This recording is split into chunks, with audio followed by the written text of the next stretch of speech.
এরপর আসার পরে কোনো নাস্তা টাস্তা হয়েছে দুই একবার? ভুলেও না। এবং বসার জন্য যে বিছানা দেওয়া হয়েছে, পৃথিবীতে এর থেকে থার্ড ক্লাসের বিছানার আছে? কথার কথা, এই বিছানা কোনো বিয়ার অনুষ্ঠানে দিলে কি পরিমাণ জুতা খাইতো। অথচ এখানে আপনারা বসার পরে কারো অন্তরে কোনো কষ্ট আছে? কোন কে নন ভিআইপি কে ভিআইপি কোনো ভেদাভেদ আছে? সব একাকার হয়ে বসে আছে, খাওয়ারও কোনো চিন্তা নেই। বরং টাকা আপনাকে দিবে দূরের কথা, আপনারা আরো দান করলেন। কথা ঠিক না?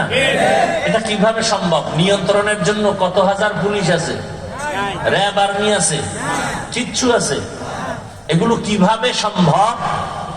একমাত্র ১৫০০ বছর আগে আমার রসুলের আদর্শ মানলেই সম্ভব। খালি এই দৃশ্য দেখে বহু হিন্দু মুসলমান হয়ে গেছে।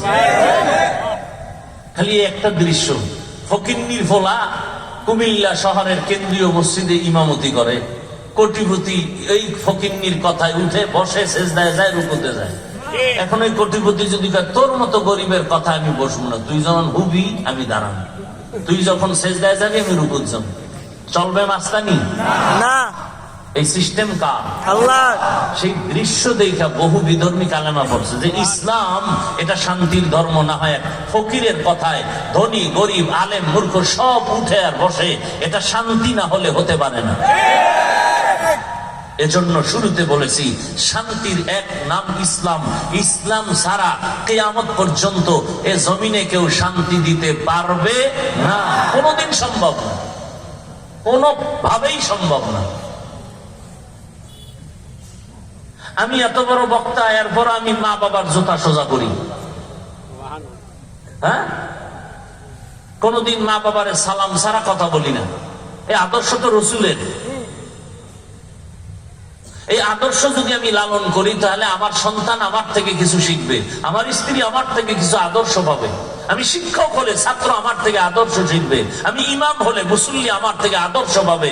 আমি যদি রসুলের আদর্শে বক্তা হই, উম্মত শ্রোতারা কিছু আদর্শ শিখবে। আল্লাহ সবাইকে বুঝার তৌফিক দান করুন। আমিন। এই বয়ান টয়ান যা করি আসলে আমাদের বুঝ ঠিক করা হলো মেইন, আর কোন বয়ানের মাকসাদ একটা, বুঝ ঠিক করো। আজকে আমি টুপি পরছি, আপনার টুপি পরছেন কিন্তু অনেকে পরেন নাই। আমার টুপি না পরলে খারাপ লাগে, আর আপনার পরলে খারাপ লাগে। আমার বুঝ কি যে টুপি পরলে শান্তি, আপনার বুঝ কি টুপি পরলে মাথা গরম, বুঝের অভাব। আমার বুঝ নামাজ পড়লে শান্তি, আপনার বুঝ নামাজ পড়তে গেলে ঝামেলা। এজন্য আপনি পড়েন না, আমি নামাজ ছাড়ি না।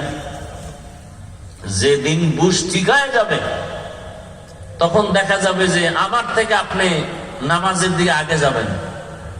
বুঝটা ঠিক হয়ে গেলে আলেম লাগবে না, স্কুলের প্রফেসর টুপিওয়ালা নামাজি হয়ে যায়। বুঝ ঠিক হয়ে গেছে, র্যাবের চাকরি করে নামাজ পড়ে। বুঝ ঠিক হয়ে গেছে যে না, র্যাব চাকরি করি আর ব্যবসা করি, নামাজ আমার জীবনের মূল বিষয়, নামাজ আমার দুনিয়াতেও শান্তি আখিরাতেও শান্তি। বুঝ এসে গেছে, চাকরি থাক না থাক নামাজ ছাড়া যাবে না, ব্যবসা ছাড়ি আর রাখি নামাজ ছাড়া যাবে, এটা বুঝ। আল্লাহ সহি বুঝ আমাদেরকে দান করুন। ইয়া আইয়ুহাল্লাযীনা আমানুত্তাকুল্লাহা ওয়াল তানজুর নাফসুম মা কদ্দামাত লিগাদিন ওয়াত্তাকুল্লাহ। ও দুনিয়ার মানুষ, তোমাদের এই জীবনটা আসল জীবন না। তোমার আমার একটা আসল জীবন আছে, যার শুরু আছে কোনো শেষ। এই জীবনের কোনো গ্যারান্টি আছে? কোনো গ্যারান্টি আছে? আজকে আপনারা এখানে বয়ান শুনতেছেন, কালকে এই টাইমে কোথায় থাকবেন গ্যারান্টি আছে?